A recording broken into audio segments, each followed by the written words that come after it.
Claro que puede ser. Sus amigos no mienten. Ahora lo comprobarás. Nos hemos tomado la libertad de decidir por ti. Toma. ¿Qué es? El contrato. Lo has leído esta mañana para que te lo diga. No puedo creerlo. Créelo, hazte la idea. Y ve pensando en el argumento de la próxima, porque ya sabes, cuando se empieza... Es increíble publicando novela. ¿Y Julia ya lo sabe? No. He pensado que preferirías decírselo tú. Sí. Eres fantástica, Elena. Si no llega a ser por ti, por tus consejos y por tu paciencia en leer lo que escribía, no lo habría logrado. Y agradeceselo a Jaime.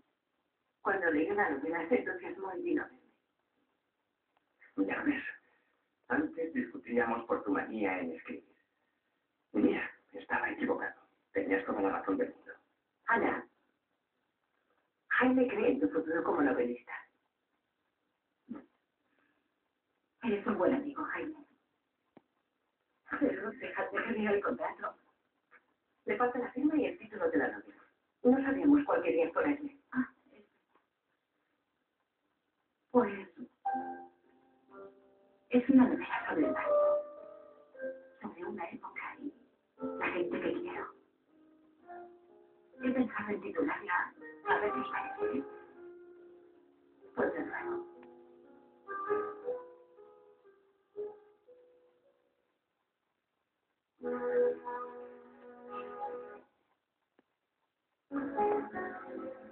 Pero mira, lo único que lamento